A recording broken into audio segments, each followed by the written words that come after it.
Hey guys, how you doing? Girl Root, welcome back, welcome back. Okay, ignore the hair, just rinse my hair. Okay, but anyway, yeah, I was looking at this. Is my second time, I think, looking at this movie. They brought it back to my attention again, and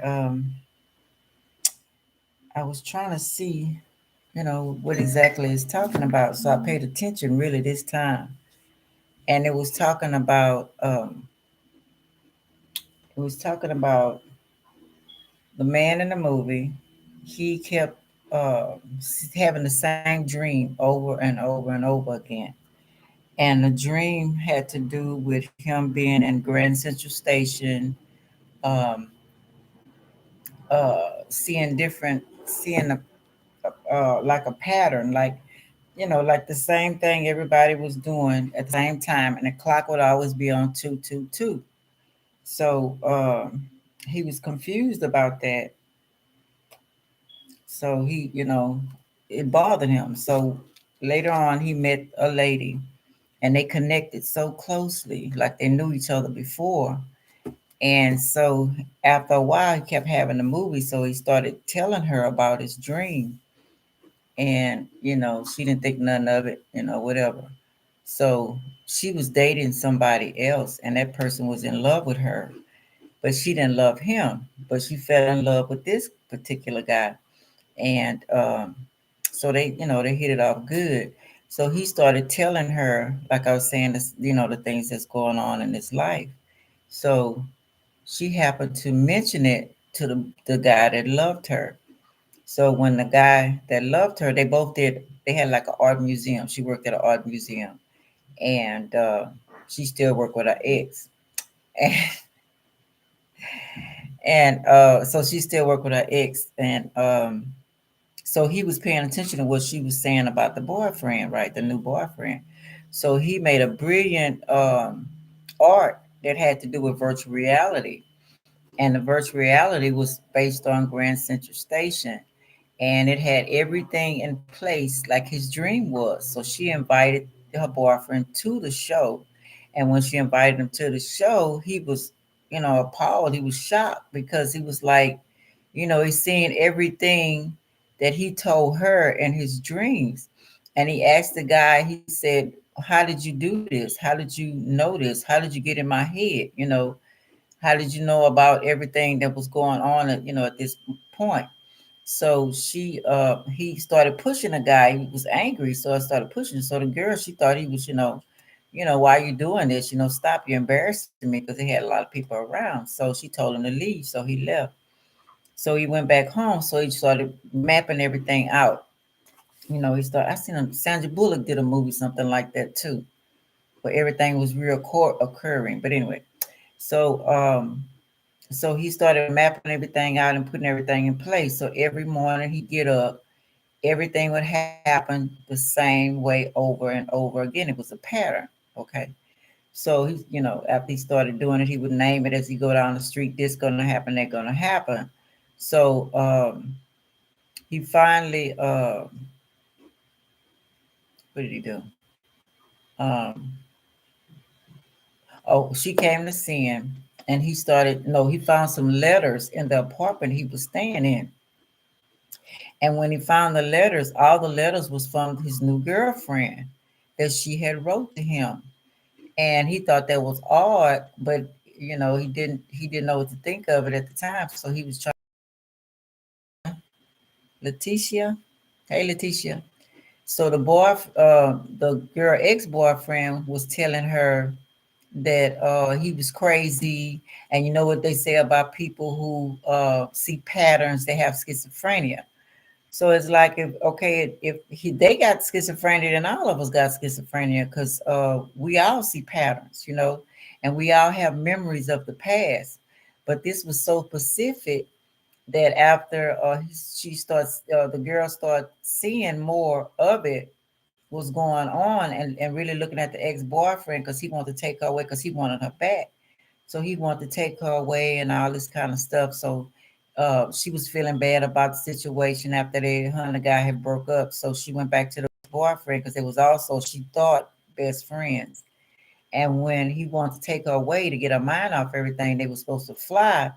but the flight was canceled, so they end up going to Grand Central Station.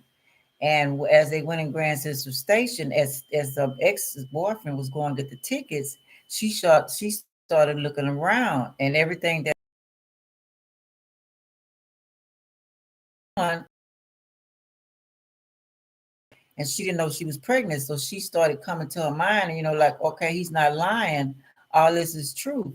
And her boyfriend was trying to tell her they knowed each other before, and that was the day that both of them died, or she died, one of them died. So she started seeing that. So he was running and everything, and getting in trouble with the cops and whatever till he got to Grand Central Station. And just as he got there, the cops was following him. And her boyfriend, the old ex-boyfriend, was trying to convince her, and calling her the name from the past life. He remembered everything. The ex-boyfriend remembered the whole situation. So he was calling her name from the past life, and she was like, "Who you talking to?" She was confused, and he was trying to tell me you love me and all this kind of stuff. So she was getting scared. So the boyfriend was running in at the time. So the ex-boyfriend pulled out a gun, and he was finna kill her.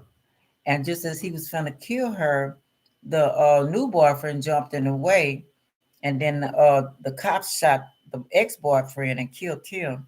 So now she know that everything that he was telling her was true, of the past. So I was just, it was interesting to me. I was like, okay, how many times? I mean, what is really going on? Because I had some similar things, and I'm pretty sure you had some similar things. And it's the people from, like they say, past lives, and people coming back from your past lives, are they still trying to stop you from getting to your destiny, the person you're supposed to be with? Are they causing all these accidents, and your partner dying, or your partner going to jail? You know what I'm saying? I just things that to think about, because a lot of these movies, like we know, are telling the truth. Now we know for sure that the movies are telling us the truth. Even the so-called fiction and the cartoons and all that stuff is telling us the truth. So, but I was the meaning of 222. It means hope, balance, harmony, life choices, commitment, compromise, and trust. Build on your current situation to achieve your goals and more. See when you have important decisions, conflicts, or change in your life. Protection, uh, representative of the mirror. So I'm trying to see, is the mirror is like, because I did something on Snow White, and it had to do with the stepmama looking through the mirror. And did she see her evil side in the mirror, or did she see the past life of how the daughter was gonna take over the kingdom? I don't know. But anyway, um that word I put, that first word I put up there, this word right here, the P word I put at the beginning, I want to read what it means. I'm just trying to understand what's going on, because some going on. That's all I got to say. Something going on. Something going on in this life, and it's for us. It's tests. It's things for us to figure out. I think, you know. So that word that I just said, it says, what do you call someone who sees patterns? Let's do that. Seeing similar objects or patterns in otherwise random or unrelated objects. They call it deja vu too, right? Or patterns is called that word I just said. It's a form of the A word. I can't pronounce the word. I don't want to mess it up. Yeah, the A word up there, right? And which is more general term for the human tendency to seek patterns in random information. Everyone experiences it from time to time.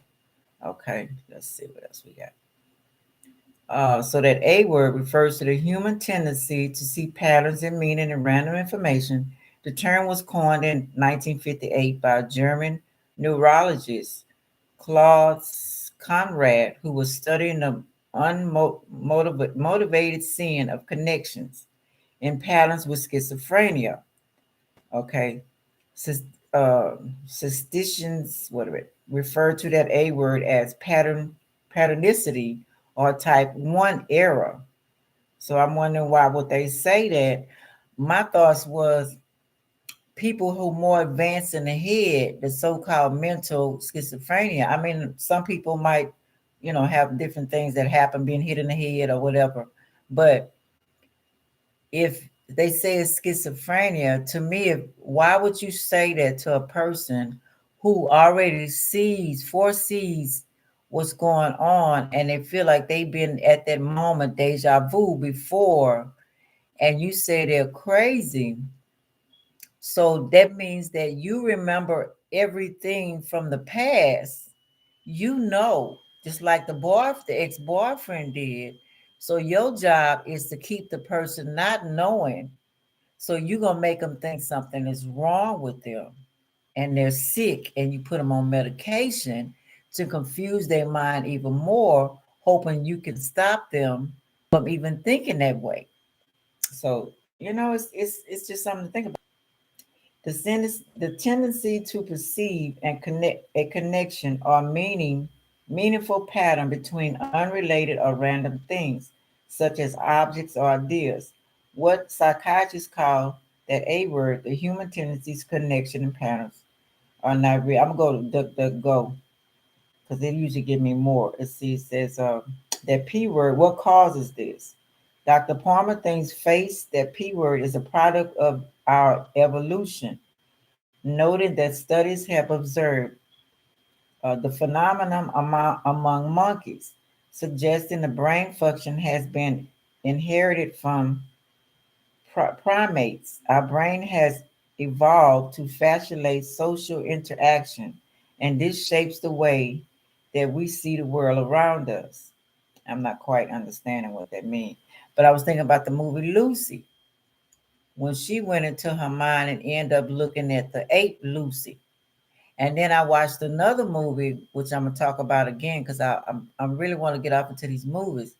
And I can't see the name of that one. Anyway, it was about angels, fallen angels, and Gabriel in particular was not good. Gabriel was had gone bad, and he called humans monkeys. He said that we are there for their bidding. So he was mad at humans because they say the God uh, that that he favored humans, and they saying he forgot about them, or they feeling they like they wanted the angels to teach us stuff, and they're upset because they feel like he shouldn't have did that. He shouldn't have gave us this much knowledge. I'm assuming that's what it is. So they go around, um, making us feel bad or do their beating or turn us against each other and stuff like that. So that P word is a psychological phenomenon that causes people to see patterns. Okay, it keeps saying the same thing, and a random stimulus. That P word can be a gift to artists when visually stimuli results in inspiration. And this is what makes some of the Salvador Dali's paintings so magical. See, I like to get to the bottom of stuff. The noun describes a smartness or skill that's achieved much earlier than usual. You'll be proud of your puppy's uh, precocity if he is perfectly trained by the age of 4 months. If you're precocious, you got the quality of precocity. So I'm thinking that's what, but they throw that monkey in there, right? Or the pups. I'm thinking they talking about, us, they teaching us and we getting smart and catching on. Now, I don't think they like the ones who catch on and realize where we came from, who they are, all about them. I think that's when they stop us and they got it set up with this system. Because I like that Once Upon a Time. I love that movie with the Snow White, and it's showing that she came here and lived this way that we live in and left that world that they so-called fantasy. So she was trying to keep everybody under a spell. So that A word is a general term for interpreting patterns. It keeps saying the same thing, or meaning or meaningless data that involves any kind of information, including visual, auditory, auditory, or data set. Focus on visual information. Okay, let's see.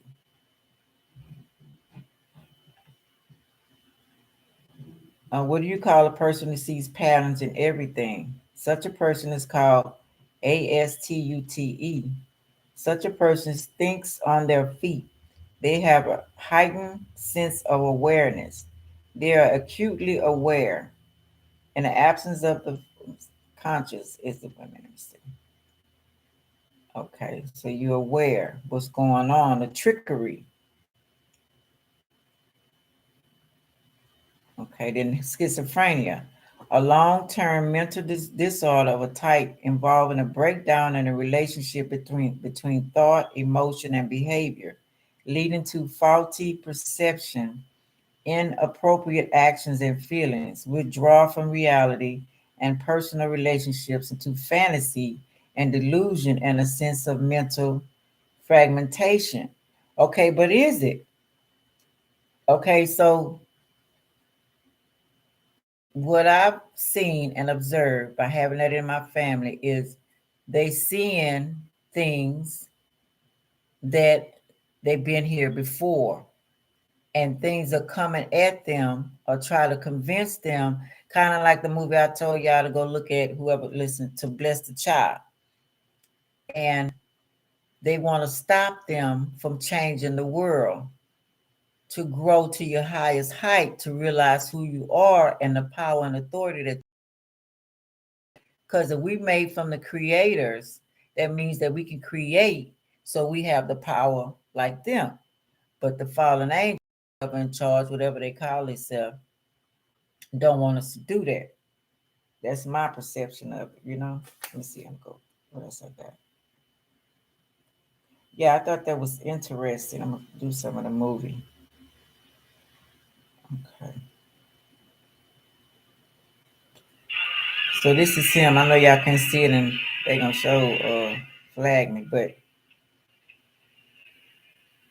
you know, if you keep going back to a situation, it's something to really look at. You know what I'm saying? It's something to really see what's going on. Why do I keep doing the same thing? And what blocks me when I'm trying to go to another level? Something comes and turn me back around. That can go for as being on drugs. That can go for as sex. That can go for as gambling. That can go for as anything. That's eating the thing. You know, you have your mindset on doing a specific thing that they'll change. Then you find yourself doing and going back to the same situation. What interrupted that? You know what I'm saying? What interrupted your thinking that you knew what you were going to do that day, but he brought you back and you couldn't go forward, and it's stopping you from going forward like you want to, and you end up back at the beginning again, because that's what he kept doing. He kept going back to the beginning, back to the beginning. So he decided to write down everything, like I said at first, to write down everything was going on. Why he keep repeating that same pattern, what's beyond that, what he should know. And that's when he found out everything he did. And then her eyes was open, enlightened, okay, eyes or however you want to call that. And then she realized that this is the path. This is, everything is not as it seemed. It's still the same. We're still the same people from so-called past lives. You know, they put us in another body. They didn't look the same. They wasn't in the same body, but they were the same people in a new body, living in a new way. So I guess that's what they call a matrix or whatever. Um, I don't know. I just thought that was pretty interesting. Trying to decode that and figure that out. So let me see. Let me ask a question. I'm going duck, go. Duck, go.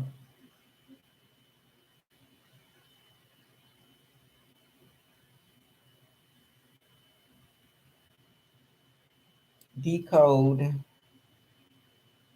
that word APOPHENIA.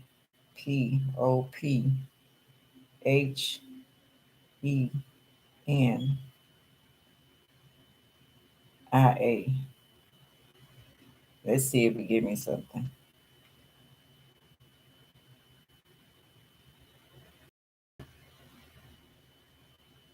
Same meaning.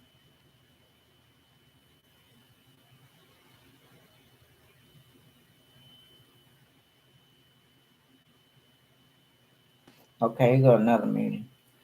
It says sea of data of that A word and patterns, misrecognition, secret. The image from the Snowden files was captioned a single frame of scrambled video imagery.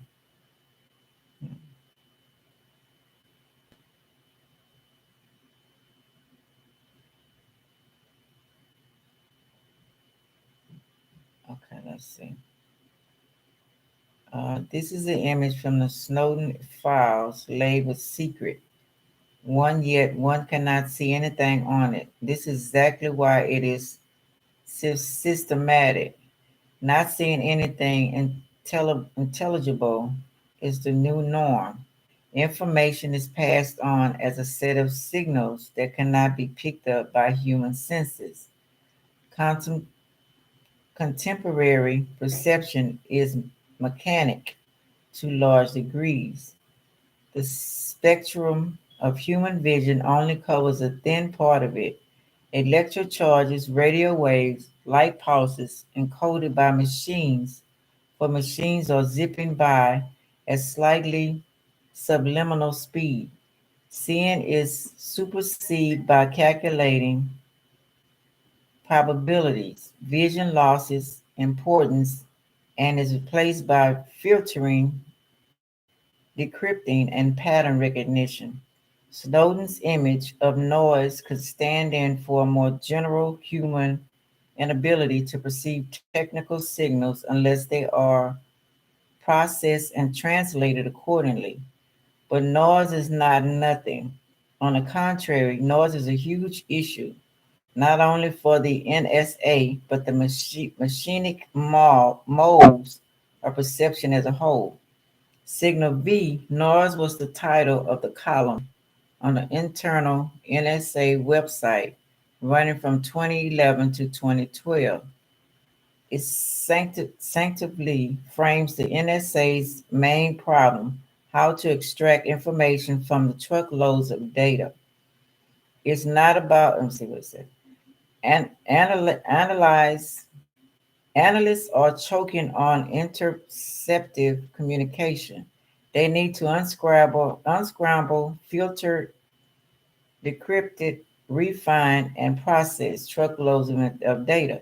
The focus moves from acquisitions to discerning, from secrecy to overabundance, from adding on to filtering, from research to pattern recognition. This problem is not restricted to secret services. We are drowning in material. So that word, AP, the A word. But let's return to the initial image. The noise on it was actually decrypted by GCHQ technicians to reveal a picture of clouds in the sky. British analysts have been hacking video feeds from Israel drones at least since 2008, a period which indicates the recent IDF area campaigns against Gaza, but no images of these attacks exist in Snowden's archives. Instead, there are all sorts of abstract renderings of intercepted broadcasts, noise, lines, color patterns. According to elite training manuals, one needs to apply all sorts of massively secret operations to produce these kinds of images. But let me tell you something.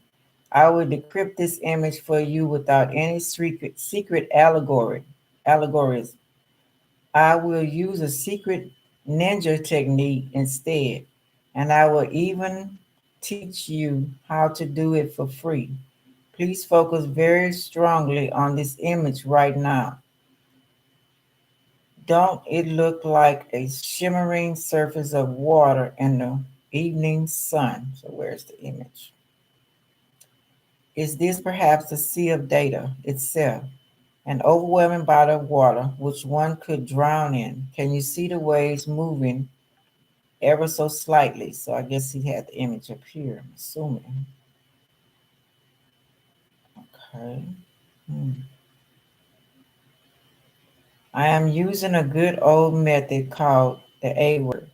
The A word is defined as the perception of patterns within a random data. The most common examples are people seeing faces in clouds or on the moon. The A word is about drawing connections and conclusions from sources with no direct connection other than their indissoluble perceptual stimulati, stimulati, as a Benjamin Button recently argued. Bratton. One has to assume that sometimes analysts also use the A word. Someone must have seen the face of A as a Arabic name in his cloud. Amana al Nasasura, the 43-year-old, was blinded by an aerial strike in Gaza. Oh, I'm thinking that's the lady that was blind that told the future.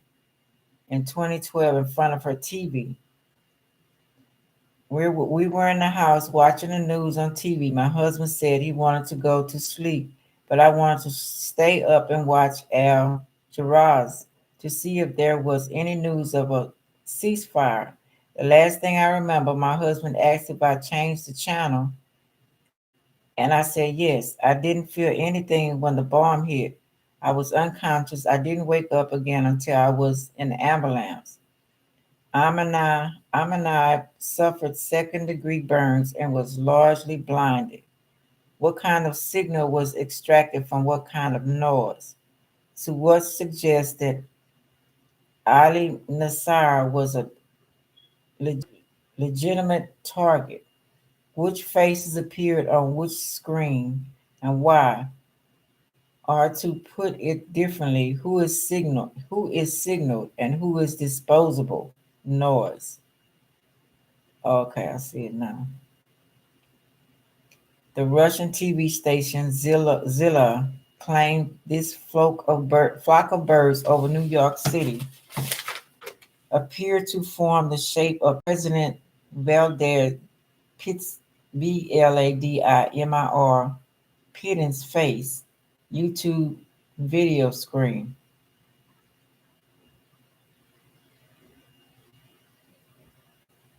Why wouldn't they control the birds? Pattern recognition. Jacques tells a mystical story about how the separation of signal and noise might have been accomplished in ancient Greece. Sounds produced by affluent male locals were defined as speech, whereas women, children, slaves, and foreigners were assumed to produce garble, garble noise. The distinction between speech and noise served as a kind of political spam filter. Those identified as speaking more labeled citizens, and the rest as irrelevant, irrational, and potentially dangerous nuisances. Similarly, today the question of separating signal and noise has a fundamental political dimension. Pattern recognition resonates with the wider question of political recognition. Who is recognized on a political level and as what? As a subject, a person, a legitimate category of the population, or perhaps a dirty data. What are dirty data? Here is one example. Sullivan from Bose Allen gave the example the time his team was analyzing demographic information about customers for a luxury hotel chain and came across data showing that teens from a wealthy Middle Eastern country were fluent guests. There were a whole group of 17-year-olds staying at the properties worldwide. Civilians said, we thought that couldn't be true. The demographic finding was dismissed as dirty data, a messed up and worthless set of information before someone found out that actually it was true.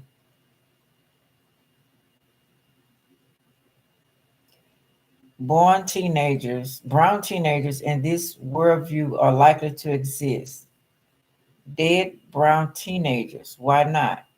But rich brown teenagers, this is so improbable that they must be dirty data and cleansed from your system. Hmm. The pattern emerged from this operation to separate noise and signal is not very different from Renzi's political noise filtership,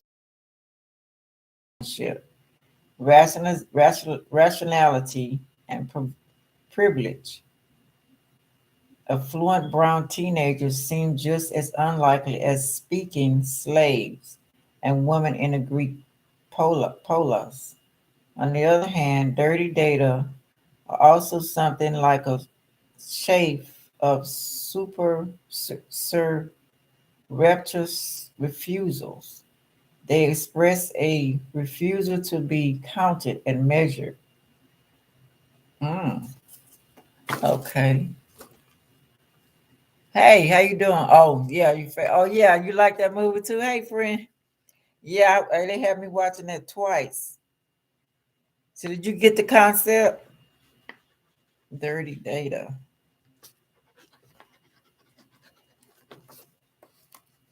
A study of more than 2,400 UK consumers by research company Verb found that 6% international provide wrong information when submitting personal details online. Almost one quarter, 23%, said they sometimes gave out incorrect dates of birth. Wow. Sometimes gave incorrect dates of birth. For example, while 9% said they did this most of the time and 5% always did it. So that's why I say that midwife, knowing exactly when your child was born and the time, people got to be responsible themselves. You can't depend on them hospitals. Dirty data is where all of our refusals to fill out the consent on site of online forms accumulated. Okay. Everyone is lying all the time, whenever possible, or at least cutting corners. Not surprisingly, the dirtiest area of data collection is consistently pointed out to be the health sector, especially in the US. Doctors and nurses are signaled out for filling out forms incorrectly, or singled out for filling out forms incorrectly. It seems that health professionals are just as enthusiastic about filling out forms for systems designed to replace them, mm, as consumers are about performing clerical work for corporations that will spam them in return. An animated graph shows a dirty data sandstorm. Why does it look like a little cat? I don't know if y'all can see that. Hmm. In this book, You Told Him of Rules, David gives a profound, moving example of the forced extraction of data. After his mom suffered a stroke, he went through the ordeal of having to apply for Medicaid on her behalf. I had to spend over a month dealing with the ramifying consequences of the act of whatever an anonymous functionary in the New York Department of Motor Vehicles had described my given name as DAID, not to mention the Verizon clerk who spelled my surname Grueber. Public and private appeared, for whatever historical reason, to be organized in such a way as to guarantee that a specific proportion of actors will not be able to perform their tasks as expected. I'm thinking that some people are really woke. You got those that travel here that know exactly who you are and mess with you as much as they possibly can for whatever you did or didn't do or will do here. Gerber goes on to call this an example of utopian thinking. Um, Bureaucracy is based on utopian thinking because it assumes people to be perfect from its own point of view. Gerber's mother died before she was accepted into the program. The endless labor of filling out completely meaningless forms is a new kind of domestic labor in the sense that it is not considered labor at all and assumed to be provided voluntarily or performed by underpaid so-called data janitors. Hmm. Yet all the seemingly swift and visible action of algorithms, their elegant optimization of everything, the recognition of patterns and that what was that other word anomalous. This is based on the endless and utterly senseless labor of providing or fixing messy data. Dirty data is simply real data in the sense that it documents the struggle of real people with the bureaucracy that exploits the uneven distribution and implementation of digital technology. Consider the situation at LAGESO, the Health and Social Affairs Office in Berlin, where refugees are risking their health on a daily basis by standing in line outdoors in severe winter weather for hours or even days just to have their data registered and get access to services to which they are entitled. For example, money to buy food. These people are perceived as that animal and with ANOMALIES because in addition to having the odyssey to arrive in the first place, they ask that their rights be respected. There's a simpler political allegory at the work. People are blanked out. They cannot even get to the stage to be recognized as clients. They are not taken into account. On the other hand, technology also promises to separate different categories of refugees. IBM's Watson Al system was experimentally programmed to politically identify terrorists posing as refugees. IBM hoped to show that the I2EIA the sheep from the wolves, that is the masses of harmless seekers from the few who might be connected to jihadism or who were simply lying about their identities. This is so sad. IBM created I don't even want to read no more really.